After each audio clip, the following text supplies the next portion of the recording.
Hello students, आज आपके सामने development of management thought series का चौथा लेक्चर हम शुरू करेंगे।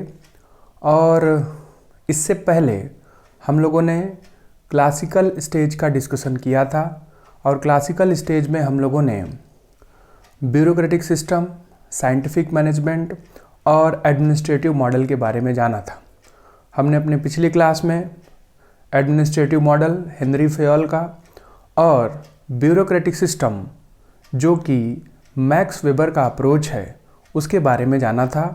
और उसके साथ ही हम लोगों ने second stage of the development of the management को पूरा कर लिया था। आज हम लोग थर्ड स्टेज जो कि नियो क्लासिकल मैनेजमेंट थॉट के नाम से जाना जाता है उसका डिस्कशन शुरू करेंगे।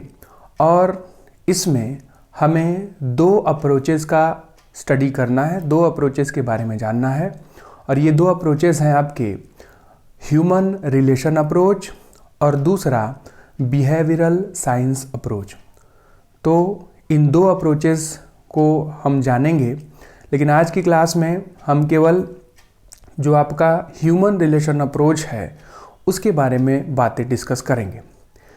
अब तक हम लोगों ने जान लिया कि प्रबंध जो है धीरे धीरे प्रगति कर रहा है, और जहां हम लोगों ने अर्ली और एंशिएंट स्टेज में ये जाना था कि एंशिएंट टाइम में मैनेजमेंट था, फिर मैनेजमेंट डेवलप हुआ। सेकंड स्टेज में हम लोगों ने वैज्ञानिक प्रबंध या जिसे साइंटिफिक मैनेजमेंट बोला जाता है उसके बारे में डिस्कशन किया। और वहाँ पर हम लोगों ने जाना कि प्रबंध में विज्ञान का प्रयोग या कार्य को तार्किक तरीके से किया जाए तो सफलता प्राप्त होगी। और प्रबंध को जो विकसित होने का श्रेय मिला वो इसी दौर में मिला, क्योंकि इसमें हेनरी फेयोल और एफ.डब्ल्यू. टेलर जैसे प्रबंध के विद्वानों ने अपनी बातों को रखा और प्रबंध में अपना योगदान दिया, जिससे प्रबंध का विकास हो सके। तो आज हम लोग थर्ड स्टेज जिसे हम नियो क्लासिकल या नव चिर प्रतिष्ठित विचारधारा के नाम से जानते हैं उसका अध्ययन करेंगे। इस विचारधारा की बातों को जानने से पहले कुछ बातें हमें जान लेनी चाहिए कि जो वैज्ञानिक प्रबंध में युक्तियों का प्रयोग हुआ और जो प्रशासनिक प्रबंध में प्रशासन को चलाने के लिए जो 14 सिद्धांतों को हम लोगों ने जाना, उससे आगे बढ़कर अब हम प्रोडक्शन के दौरान या प्रोडक्टिविटी के दौरान ह्यूमन फैक्टर्स कितना असर डालते हैं वर्क में, कार्य में, उनको या उनका अध्ययन हम करेंगे। तो ये जो नियो क्लासिकल स्टेज है इसमें ज़्यादातर जो ह्यूमन फैक्टर्स हैं उनका क्या इम्पोर्टेंस है प्रोडक्टिविटी में, उस पर फोकस किया गया। और जो सबसे प्रमुख नाम है, जो सबसे इम्पॉर्टेंट नाम है इस स्टेज के डेवलपमेंट में, वो है एल्टन मायो का। एल्टन मायो ने एक्सपेरिमेंट किया, प्रयोग किया, और प्रयोग के आधार पर उन्होंने ये बताया कि कार्य करने के दौरान कुछ इनफॉर्मल रिलेशनशिप होती है, कुछ सोशल रिलेशनशिप होती है जो कि कर्मचारियों को मोटिवेट करती है और कार्य या प्रोडक्टिविटी को बढ़ाने का काम करती है। तो ठीक है, इस स्टेज की बातों को हम लोग जानेंगे। कुछ चीज़ें यहाँ पर आपके सामने लिखी गई हैं, मैं उनको आपके सामने रखता जाऊँगा। और जो इस दौर का सबसे इम्पॉर्टेंट एक्सपेरिमेंट रहा है जिसे हम हाथॉर्न एक्सपेरिमेंट के नाम से जानते हैं, जिसे एल्टन मायो ने एग्जीक्यूट किया था या एल्टन मायो ने इस प्रयोग को किया था। और ये प्रयोग जो है बहुत प्रसिद्ध है, बहुत फेमस है। और जब भी बात होती है मानव संबंध की या ह्यूमन रिलेशन की, तो इस प्रयोग को सबसे पहला प्रेफरेंस मिलता है। मतलब वर्क के दौरान ह्यूमन रिलेशंस का कितना इम्पोर्टेंस है वो ये प्रयोग बताने का प्रयास करता है। तो चलिए हम लोग आज नियो क्लासिकल स्टेज में ह्यूमन रिलेशन अप्रोच, एक और अप्रोच है बिहेवियरल साइंस, उसे हम लोग जो है अपने नेक्स्ट क्लास में जानेंगे। लेकिन आज हम लोग ह्यूमन रिलेशन अप्रोच के बारे में जानेंगे।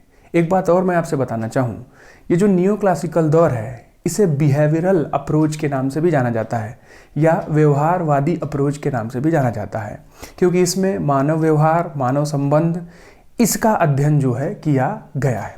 ठीक है, तो चलिए हम शुरुआत करते हैं इसकी। आपके सामने कुछ चीज़ें लिखी गई हैं, मैं उसे बोल रहा हूँ और एक्सप्लेन भी करने का प्रयास करूँगा। तो neoclassical stage, human relation approach, जो ह्यूमन रिलेशन अप्रोच को डेवलप करने का श्रेय या क्रेडिट जो है वो दिया जाता है एल्टन मायो को। इनका पूरा नाम जॉर्ज एल्टन मायो, और इनका जन्म जो है 1880 में हुआ था और इनकी मृत्यु 1949 में हुई थी। जॉर्ज एल्टन मायो को father of human relation management के नाम से भी जाना जाता है।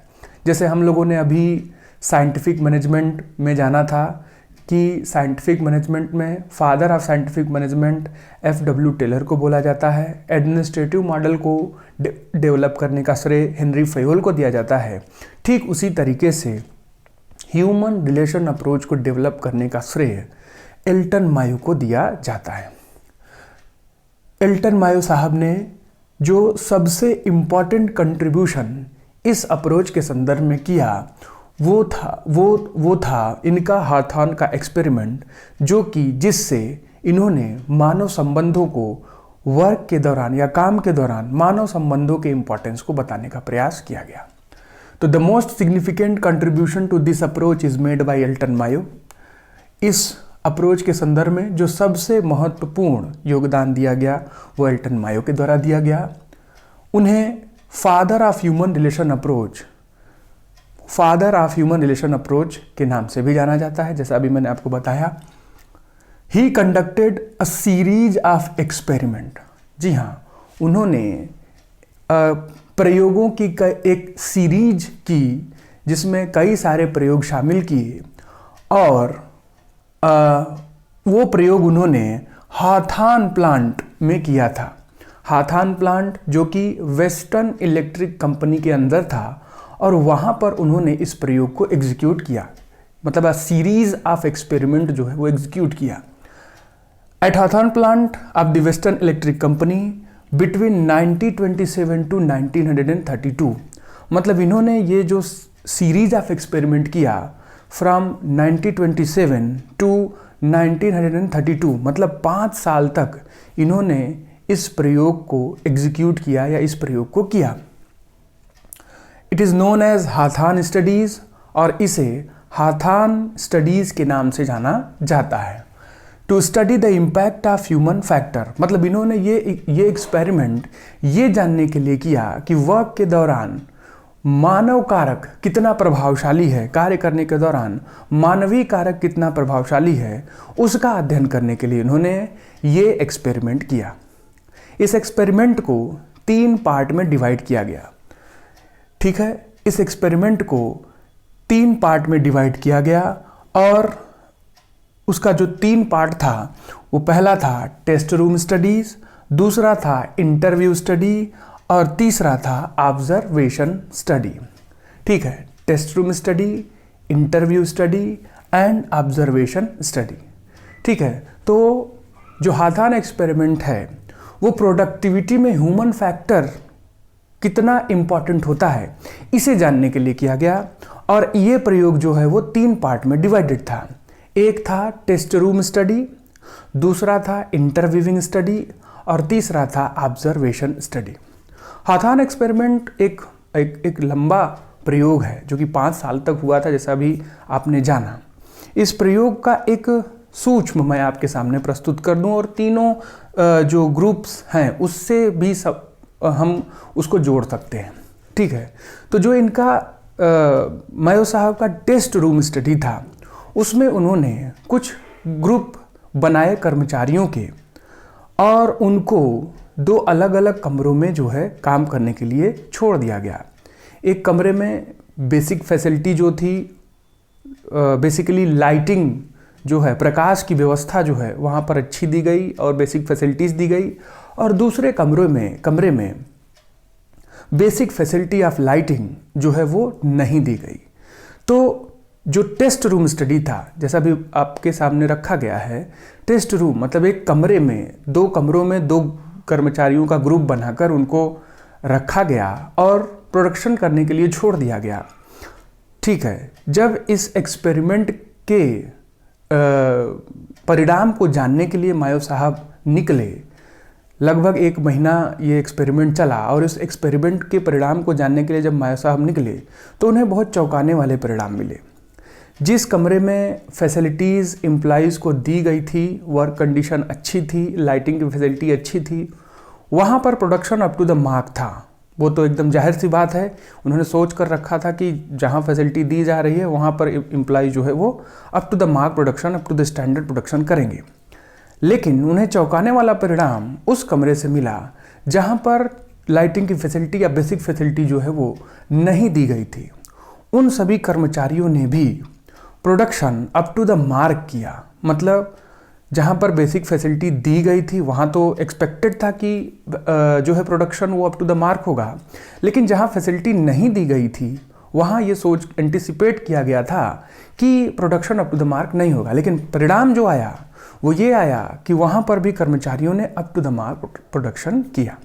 तो इस बात को जानने के लिए उन्होंने a series of interview organise किया 1000 ऑफ एम्प्लॉइज़ का, जिसको इंटरव्यूइंग स्टडीज़ के नाम से हम लोग जानते हैं। और उनसे पूछा गया वर्किंग कंडीशन के बारे में, उनके सुपीरियर्स के बर्ताव के बारे में, बिहेवियर के बारे में, और ये पूछ कर कुछ कंक्लूज़न निकाला गया। और ऑब्जर्वेशन स्टडी जो है वहाँ पर जो है एम्प्लॉइज़ के व्यवहार का अध्ययन किया गया, ऑब्जर्व किया गया कि अगर उन्हें एक सोशल प्रेशर क्रिएट किया जाए तो किस तरीके से बिहेव करेंगे, क्या उसका असर प्रोडक्शन पर पड़ेगा। तो इन सभी बातों को ऑब्जर्वेशन स्टडीज़ के दौरान जाना गया। ठीक है, तो हाथॉर्न एक्सपेरिमेंट 3 कैटेगरी में कैटेगराइज था, टेस्ट रूम, इंटरव्यूइंग और ऑब्जर्वेशन। और इसका जो कंक्लूज़न निकल कर आया वो आपके सामने मैं डिटेल में रख रहा हूँ। ऐसे तो मैंने आपको बता दिया कि ये चीज़ें हुई, लेकिन जो वास्तविक कंक्लूज़न जिसे इस एक्सपेरिमेंट के अंदर जोड़ा गया है वो जो आया वो आपके सामने प्रेजेंट किया जा रहा है। The conclusion of the experiment, number 1, informal and social groups are important complements to formal groups. ठीक है, तो जो इंटरव्यू के दौरान कुछ चीज़ें पूछी गई थी कि वो कौन सी बातें रहीं उन ग्रुप मेंबर से जहाँ फैसिलिटी नहीं दी गई थी, वो कौन सी बातें रहीं जिन्होंने आपको ऐसी परिस्थिति में भी कार्य करने के लिए अभिप्रेरित किया, मतलब ऐसी भी परिस्थिति में भी आपने अप टू द मार्क काम किया। तो उनका जो रिस्पॉन्स था वो यही था कि हमने वर्क करने के दौरान ग्रेजुअली एक इनफॉर्मल रिलेशनशिप डेवलप किया है, और ये इनफॉर्मल रिलेशनशिप जिसे हम बोल सकते हैं दोस्ती का, मित्रता का या सामाजिकता का जो रिलेशनशिप होता है वो डेवलप किया, और यही हमें कार्य करने के लिए मोटिवेट करती है, यही हमें कार्य करने के लिए अभिप्रेरित करती है।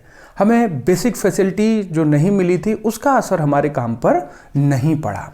ठीक है, तो यहाँ पर कंक्लूजन लिखा गया, सबसे पहला, informal and social groups are important complements to formal groups. ये बात हम लोगों ने भी पढ़ी है और जानते हैं कि फॉर्मल ऑर्गेनाइजेशन के साथ इनफॉर्मल ऑर्गेनाइजेशन साथ साथ चलता है। फॉर्मल ऑर्गेनाइजेशन बनाया जाता है और इनफॉर्मल ऑर्गेनाइजेशन अपने आप उत्पन्न हो जाता है। तो जो कंक्लूजन का सबसे पहला पॉइंट है वो यही बता रहा है हमें कि जो इनफॉर्मल, अनौपचारिक और सामाजिक समूह है वो हमारे लिए इम्पॉर्टेंट है, और फॉर्मल ग्रुप्स के लिए वो एक पूरक या कॉम्प्लीमेंट का काम करता है। मतलब फॉर्मल ग्रुप के साथ इनफॉर्मल ग्रुप्स जो है वो डेवलप होता है, और इनफॉर्मल ग्रुप फॉर्मल ग्रुप को और अधिक मजबूत बनाता है। ठीक है, तो उन्होंने बताया कि इनफॉर्मल ऑफ द थिंग्स, दोस्ती, मित्रता, सामाजिकता का व्यवहार जो कि हम लोगों ने रिलेशनशिप डेवलप किया है वो हमें जो है हमारे वर्क के दौरान प्रभावित करता है। Second, social pressure are more important than financial factors that motivates worker. मतलब जो सामाजिक दबाव है वो हमें ज़्यादा महत्वपूर्ण लगता है रादर देन जो वित्तीय मोटिवेटर्स हैं वो हमें उतना प्रभावित नहीं करते। हम लोगों ने पढ़ा है मोटिवेशन दो तरीके के होते हैं, financial motivation and non financial motivation. Financial motivation जहां एम्प्लॉइज़ को फाइनेंशियल मोटिवेटर्स देकर मोटिवेट किया जाता है, मतलब पैसे से संबंधित, वित्त से संबंधित मोटिवेशन दिया जाता है। और नॉन फाइनेंशियल मोटिवेशन जहां पर पैसे से संबंधित मोटिवेशन नहीं दिया जाता है, जैसे उनकी प्रशंसा करना, उनके मोराल को बढ़ाना, पदोन्नति करना या प्रमोशन करना, ये सारी चीज़ें उससे जुड़ी हुई हैं। तो यहाँ पर ये बात बोली गई है कि हमारे लिए सामाजिक दबाव ज़्यादा इम्पॉर्टेंट है, फाइनेंशियल मोटिवेशन हमारे लिए उतना इम्पॉर्टेंट नहीं है। ये उन कर्मचारियों का इंटरव्यू का कंक्लूजन या उस एक्सपेरिमेंट का कंक्लूजन निकल कर आया। तीसरा, there is no direct relationship between productivity and physical factors. हाँ, कोई भी संबंध नहीं है, कोई भी संबंध नहीं है जो भौतिक कारक है और जो आपके प्रोडक्टिविटी के साथ भौतिक कारणों का कोई संबंध नहीं है। ठीक है, तो ये बात भी निकल कर आई कि प्रोडक्टिविटी से जो फिजिकल फैसिलिटीज़ मिलती हैं उनका कोई लेना देना नहीं है।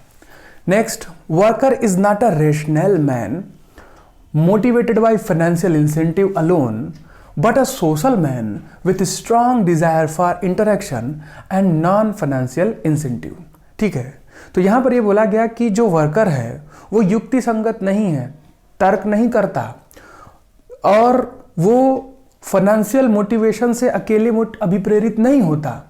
वह एक सोशल मैन है, मतलब एक सामाजिक आदमी है, with strong desire for interaction, और वो चाहता है कि वो लोगों से बातचीत करे, एंड नॉन फाइनेंशियल इंसेंटिव्स। ठीक है, और जो नॉन फाइनेंशियल इंसेंटिव्स हैं वो उन्हें अभिप्रेरित करते हैं। Next, informal groups are as important as formal groups. जो वर्क करने के दौरान इनफॉर्मल ग्रुप्स या अनौपचारिक समूह बनते हैं वो औपचारिक समूहों से ज़्यादा महत्वपूर्ण होते हैं। Work is group activity and not just task perform by worker. जो काम है वह एक सामूहिक क्रिया है, केवल उसे कार्य की तरह नहीं लिया जाता कि एक वर्कर उस कार्य को परफॉर्म करता है। People work as a member of group. जो भी लोग होते हैं वो एक समूह के सदस्य के रूप में काम करते हैं। ठीक है, workers work like one family and there are no conflict amongst member of the family. जो भी कर्मचारी हैं वो एक परिवार की तरह काम करते हैं और उनके बीच किसी भी तरीके का कोई कॉन्फ्लिक्ट या कोई संघर्ष उत्पन्न नहीं होता है। Human and social factors develop the human resources. जो मानवीय और सामाजिक कारक हैं वह मानव संसाधन को विकसित करते हैं। और last, non financial incentives such as morale, security, recognition, praise are important to jobs. जो अवित्तीय अभिप्रेरणा है वो कार्य में महत्वपूर्ण होती हैं, जैसे कि मनोबल बढ़ाना, सुरक्षा, मान्यता देना और प्रशंसा करना, वो ज़्यादा इम्पॉर्टेंट है काम के दौरान। Economic rewards and productivity do not always go together. मतलब कि यहाँ पर ये बात बोली गई है कि वित्तीय अभिप्रेरणा या वित्तीय पुरस्कार प्रोडक्टिविटी के साथ एक साथ नहीं चलता। ठीक है, तो ह्यूमन रिलेशन अप्रोच ये बताने का प्रयास करता है कि कर्मचारी कार्य करने के दौरान एक तरीके का रिलेशनशिप डेवलप करता है कर्मचारियों के साथ, जो साथ के कर्मचारी होते हैं, दोस्ती का व्यवहार, मित्रता का व्यवहार, और वो एक नॉन फाइनेंशियल मोटिवेशन के रूप में जाना जाता है और वो उनको कार्य करने के लिए अभिप्रेरित करता है। ऐसे उस जो ह्यूमन रिलेशन अप्रोच का दृष्टिकोण है जो निकल कर आया कंक्लूजन, वो ये भी बताने का प्रयास करता है कि इनके लिए फैसिलिटीज़ उतनी इम्पॉर्टेंट नहीं है, इनके लिए इनका सोशल ग्रुप, इनका इनफॉर्मल ग्रुप वो ज़्यादा इम्पॉर्टेंट है और वही उनको कार्य करने के लिए अभिप्रेरित करता है। ठीक है, तो ह्यूमन रिलेशन अप्रोच और जो सबसे अहम प्रयोग है हाथॉर्न एक्सपेरिमेंट, और उस हाथॉर्न एक्सपेरिमेंट का ये कंक्लूजन जो कि हमें ये बात बताने का प्रयास करता है कि ऑर्गेनाइजेशन में मानव संबंधों का बहुत महत्व है और ये मानव संबंध ऑटोमेटिकली क्रिएट हो ही जाते हैं वर्क करने के दौरान, जैसे दोस्ती का व्यवहार, मित्रता का व्यवहार, सामाजिकता का व्यवहार, और ये दोनों साथ साथ ऑर्गेनाइजेशन के चलते हैं और कर्मचारियों को जो भी इस ग्रुप का हिस्सा होते हैं उन्हें अभिप्रेरित करते हैं। निश्चित रूप से इस अप्रोच का क्रिटिसिज्म भी हुआ और क्रिटिसिज्म में ये बातें बोली गई कि इस अप्रोच में जो है साइंटिफिक मेथड का प्रयोग नहीं किया जा रहा है या वैज्ञानिक विधियों का प्रयोग नहीं किया गया। तो एल्टन मायो ने अपना इस ह्यूमन रिलेशन अप्रोच को थोड़ा और विकसित किया और उसके विकास में उन्होंने बिहेवियरल साइंस अप्रोच को डेवलप किया, जो कि हमारा दूसरा हिस्सा है नियो क्लासिकल स्टेज का। तो बिहेवियरल साइंस अप्रोच को हम अपनी नेक्स्ट क्लास में जानेंगे, जहाँ पर जो ह्यूमन रिलेशन अप्रोच में लैक ऑफ साइंटिफिक मेथड था, वहाँ बिहेवियरल अप्रोच में साइंटिफिक मेथड्स को इन्वॉल्व किया गया।